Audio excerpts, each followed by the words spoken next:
तक आप लोगों को इतने महंगा सिलेंडर खरीदवाते रहे। जब समय आया चुनाव का, पता चला कि राजस्थान में कांग्रेस की सरकार 500 रुपए का सिलेंडर दे रही है, बाकी प्रदेशों में भी यही लागू होने वाला है, तो आप ये 400 रुपए कम करने की स्कीम लेकर आए इंडिया के डर से। आप ही की रेणुका चौधरी कह रही है, जर्नलिस्ट ने बोला कि 400 रुपए का सिलेंडर था जब आप 2004 में आए थे, आज 900 रुपए का सिलेंडर हो गया, जनता कैसे लेगी? तो रेणुका चौधरी कहती है हाँ कैसी बात कर रहे हैं आप? ये आप इतने गरीब है 900 रुपए का सिलेंडर नहीं खरीद सकते। आज वही सिलेंडर जो है 900 रुपए का है, उज्ज्वला के तहत तो वही सिलेंडर 700 रुपए का है। 10 साल बाद 200 रुपए और कम सिलेंडर है, और ये हमें आकर कहते हैं कि ये नहीं बहुत महंगा है। इनकी नेता ने कहा था रेणुका चौधरी जी ने कि देश की जनता इतनी गरीब है कि 900 रुपए का सिलेंडर तक नहीं खरीद सकती। आप खुद पहले अपने आप को देखिए। अपने बात सुनो यार, ये तुम सब बयान मैं ऑटो चला रहे हो कि बयान तो पड़ रहे हैं। सर मैं ऑटो चालक हूँ, लेकिन सबसे पहले मैं राष्ट्रभक्त हूँ। मैं हर आतंकी, हर भ्रष्टाचारी, हर चोर चिल्ला रहा है मोदी हटाओ, ये जनता बोल रही है। आएगा तो जय श्री राम दोस्तों, वेलकम टू माय डिबेट। सो आज की डिबेट बहुत ही शानदार होने वाली है। आज की डिबेट 2024 में इलेक्शन को लेकर होने वाली है। यह डिबेट ऑडियंस और राधिका खेड़ा के बीच होने वाली है। इस डिबेट में ऑडियंस ने राधिका खेड़ा को जमकर धोया। यह डिबेट बहुत ही शानदार होने वाली है, अंत तक जरूर देखें। अगर चैनल पर पहली बार आए तो लाइक करें, सब्सक्राइब करें तथा कमेंट करना ना भूलें। जो शिवम जी, अगर आपको प्रधानमंत्री बनना है, ज्वाइन कर लीजिए इंडिया गठबंधन, हो सकता है आप प्रधानमंत्री बन जाएं। देखिए मैं बस एक ही चीज कहना चाहता हूं कि देश की प्रतिष्ठित जर्नलिस्ट को इस तरीके का लोक लुभावन वादा देकर कृपया करके अपनी गोलमोल बातों में ना फंसाएं। वो म्यूचुअल फंड्स में आता है ना कि उल्टे सीधे फायदे के लिए आपका पैसा 2 दिन में डबल हो जाएगा वाली स्कीमों में मत लगाना। रुपए का आप भी मत लगाना इसमें। आप जान नहीं रही है उनका वो 450 से वो आदमी उस पार्टी को 50 पर ले आया, आपको कह रहे हैं कि हम आपको भी बना देंगे। अरे भैया पहले खुद बन जाओ, उसके बाद ही कुछ करना। और एक बड़ा विषय इन्होंने कहा कि इनकी पार्टी में तो लोकतंत्र है ही नहीं, हमारी में लोकतंत्र है, इसलिए हर कोई बन सकता है। घर में भाइयों में आपस में लट बजते बजते सड़क पर आ जाने को लोकतंत्र नहीं कहते। अगर लोकतंत्र है तो घर के अंदर जितनी भी बातें डिस्कशन हो सकती हैं हो, लेकिन घर के बाहर आकर अगर आपस में सर फोड़ रहे हैं ना, इसका सीधा मतलब है लोकतंत्र नहीं, आपस में लड़ाई है।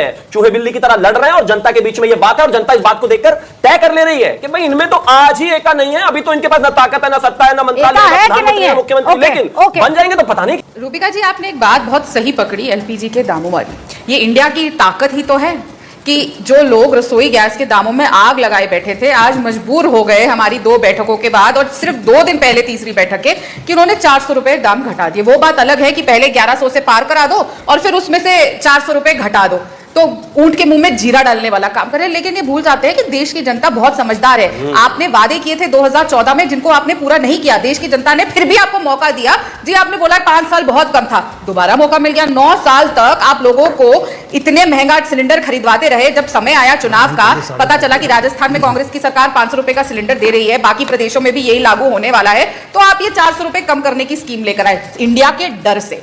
तो कृपया देश को आप बरकलाना बंद करिए। देश ने आपको बहुत मौका दे दिया, अभी भी वक्त है। घमंड कम करिए। हमें बार बार घमंडिया कहने से आप अपना घमंड नहीं छुपा पाने की कोशिश नहीं कर सकते हैं। जो घमंडिया होता है ना, वो दूसरों को बाल बाल बोलता है, तू घमंडिया, तू घमंडिया।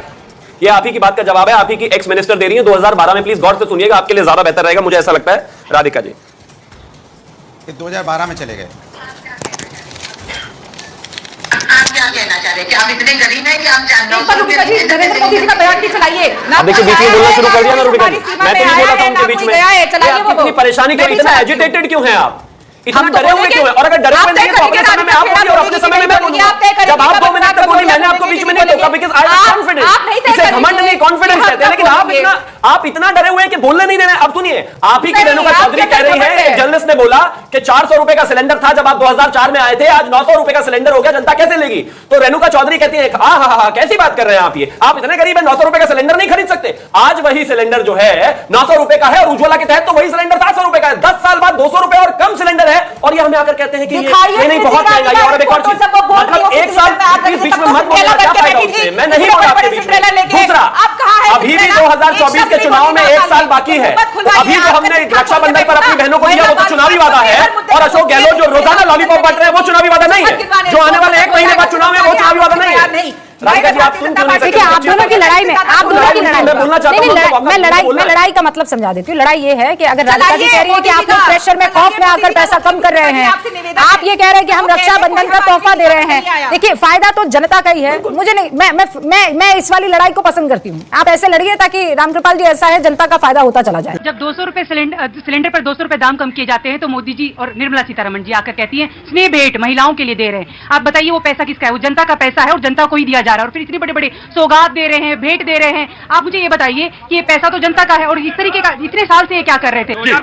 2012 में आप ही के पार्टी के नेता रेणुका चौधरी जी ने कहा था कि हिंदुस्तान की जनता इतनी गरीब थोड़ी ना कि 900 रुपए का सिलेंडर खरीद नहीं सकती। इनकी नेता ने कहा था, रेणुका चौधरी जी ने, कि देश की जनता इतनी गरीब है कि 900 रुपए का सिलेंडर तक नहीं खरीद सकती। आप खुद पहले अपने आप को देखिए। अपने अरे बात सुनो यार, हाँ, ये तुम सब बयान दिन भर ऑटो चला रहे हो कि बयान जब पढ़ रहे हो? सर मैं ऑटो चालक हूँ, लेकिन सबसे पहले मैं राष्ट्रभक्त हूँ। मैं अपने ये जो राहुल गांधी जी हैं आज लद्दाख पहुंच गए, हाईवे पे चल के बिगर गड्ढे की सड़क पे चलकर सुरक्षित बॉर्डर जहां डेवलप्ड है वहां पर जाके कह रहे हैं हम मोदी जी को हटा देंगे। अरे भैया, जब 2014 में नरेंद्र मोदी आए थे तो देश की अर्थव्यवस्था कहां थी, देश की सेना कहां थी, देश के अंदर जो आंतरिक हालात कहां थे? और ये जो आज कश्मीर से आपने बुला रखे हैं ना आतंकवादियों के समर्थक, मैं इनको कहना चाहता हूं कि इस देश का अभिन्न अंग है 370 हटा हुआ कश्मीर। भारतीय जनता पार्टी की विचारधारा थी एक निशान, एक प्रधान, एक संविधान, और वो हुआ है और अब कभी भी कश्मीर अलग नहीं होगा, याद रखना। सुनिए, पहली बात ये सुप्रीम कोर्ट ऑफ इंडिया को थर्ड दे रहे हैं, धमका रहे हैं सुप्रीम कोर्ट ऑफ इंडिया को कि सुप्रीम कोर्ट कुछ नहीं कर सकता। इंडिया में सुप्रीम कोर्ट ही सबसे बड़ा, सुप्रीम कोर्ट भी तो संविधान से ही चल रहा है। बिल्कुल, लेकिन सुप्रीम कोर्ट को खड़ा हुआ कोई भाजपा के धमका नहीं सकता। उसकी इतनी हिम्मत नहीं है भाजपा के किसी बंदे की कि वो सुप्रीम कोर्ट को धमकाए। सुप्रीम कोर्ट का ही आखिरी फैसला होता है। भाजपा की और सरकार की हिम्मत तो इतनी थी कि 370 हटा दिया। अब 370 हटाने से जिसको दिक्कत हो रही है वो कभी हाई कोर्ट कभी सुप्रीम कोर्ट जाए, देश तो 370 हट गया कश्मीर में। सत्ता के नशे में ना हिटलर ने भी बहुत कुछ कर दिया था। घरों में बंद करके 370 खत्म करना कोई बहादुरी नहीं। एक सेकंड रुक जाइए, देखिए इसे कहते हैं मोदी का जादू। कल तक जो सेना पे पत्थर मारते थे, भारतीय ध्वज को जला देते और कहते थे भारत तेरे टुकड़े होंगे 4 इंच